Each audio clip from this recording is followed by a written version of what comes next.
Hello, my fellow football fanatics. The international break is over and we are going to be back in club football action. So, my fellow Red Devils, what do you think of this disastrous start to the season by the Red Devils? Because, of course, Eric Ten Hag has not been able to do anything close to what he was expected to do, and that is why I always say that the past is history, the future is a mystery. Let's see what happens in this match, tonight's match against Brentford. And I say tonight because I am watching from India. I am Akshat and I have been a Manchester United fan since 1997. The good old Beckham days in which we used to win everything under the sun, including that memorable treble. Alright, instead of scoring Fergie time goals like we used to, we now concede them and drop points and lose points. And Old Trafford has become the happy hunting ground for all sorts of teams. And even when we go to small little Europa League teams, no disrespect to them, but come on, we are supposed to be Manchester United and we end up playing like Fartchester United.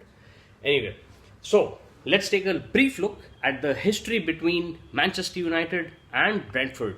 So Manchester United have won each of their last 5 home league games against Brentford by an aggregate score of 13-2, with the last defeat coming in Feb 1937. So almost a century ago was when we lost to Brentford. But then again, like I said, there are no little opponents, there are only little mentalities, just like there are no small roles, only small actors. And I am a big actor. Big in the sense, big on charisma. Charisma used to be the name of a motorbike in India, I guess it still is, I don't know. Okay. Having won 4 of their first 6 league meetings with Manchester United between 1933 and 1937, which was that last time that we lost to Brentford, Brentford have won just 1 of their last 10 against the Red Devils. Okay, 4 of the 5 goals scored in the 2 Premier League meetings between these sides last season came in second half stoppage time. 3 for Manchester United and 1 for Brentford. And that is what I was talking about when I said Fergie time goals, because under Sir Alex Ferguson, whose autobiography is called Never Give In, which is also the motto of my alma mater, the Lawrence School Sanar, the best school of all. Fergie was a hard-hitting manager. I mean, you couldn't mess with him. And David Beckham felt the full force of his anger when he kicked a shoe in the dressing room after a loss against some team, and it hit Beckham on the head, and that was that. But all these dressing room shenanigans aside, I think we have lagged very much in having a manager who can manage Manchester United the way it's supposed to be. Jose Mourinho did do a quite commendable job. Ole Gunnar Solskjaer was not given enough time, or I don't think he had that command over the players that you need to have with such a huge club. And even now, I think the players are also on autopilot mode. They are like, I've got my Ferrari and my Lamborghini and my Maserati. So how much more effort do I need to put in? I've already made it to the top club in the world, and now I can just chill out and relax. Or chillax, as we say. But that shouldn't be the case, should it? They should be pushing for higher things. Alright, there's a phone coming up. Let me check that out.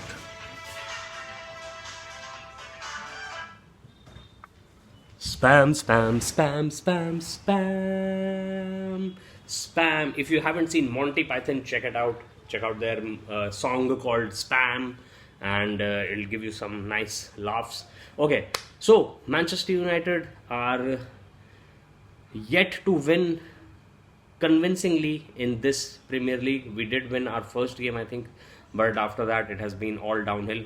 So I don't know, I'm sending some full power 24-hour vibes to Manchester United as they face off against Brentford at Old Trafford today.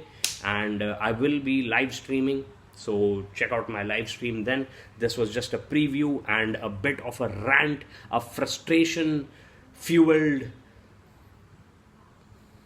outburst of a frustrated Manchester United football fan.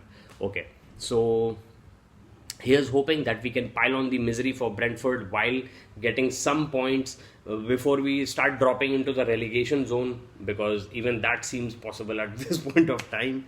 But I'm pretty sure, like I've said before, there's nowhere to go but up. But apparently we did go down from that time also, when I said that last time. Anyway, let's see what happens. At least we managed to let Aston Villa walk away with a draw. All right. So with that said, I will say that I still have high hopes for Manchester United, not as league winners or as even Europa League winners, because even the Europa League we are playing shite, but at least pull together as a team and start performing at the level at which you should expect yourself to perform. And this I'm talking about you as in the managers, right? Sorry, the players, because the manager is just unable to, I don't know what they do on the Carrington practice pitch. When they come to Old Trafford, all they do is pass backwards and horizontally, and nobody seems to be, going for the kill, which was all Manchester United was about in the Fergie days.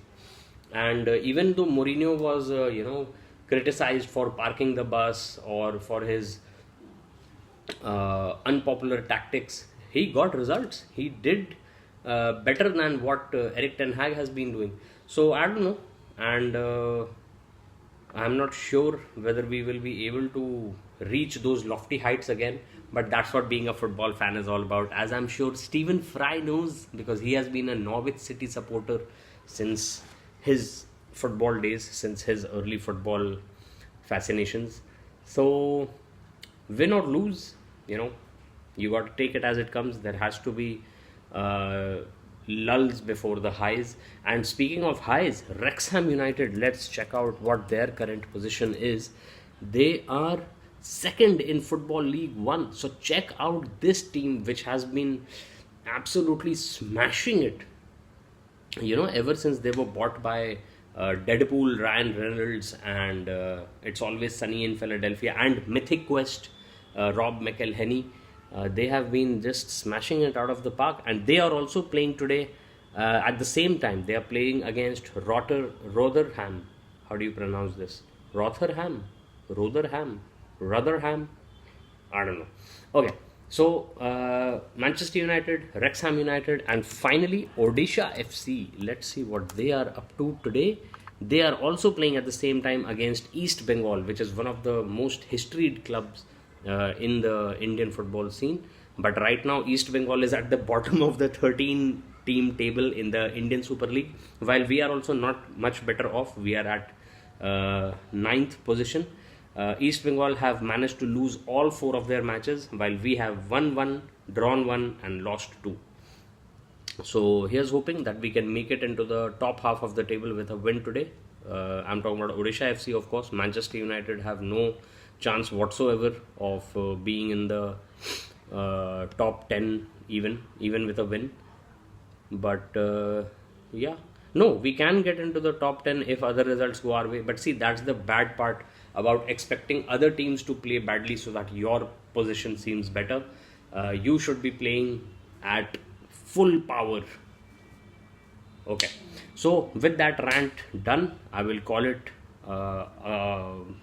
close. I will call an end to this video, and thank you so much for watching. Do tell me in the comments what you think about Manchester United, football, life, the universe, and everything.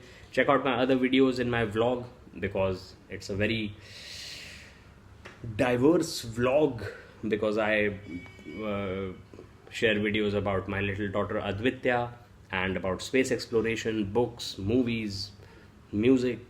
I rap, rhyme, and basically travel, do lots of crazy stuff. Not too crazy, but crazy enough for us, and that works. Alright then. Goodbye, adieu, and take care, stay safe. See you at the live stream of the match. And now I'm going to watch India play New Zealand. Thank you so much once again for watching. I am Akshat from India. Namaste.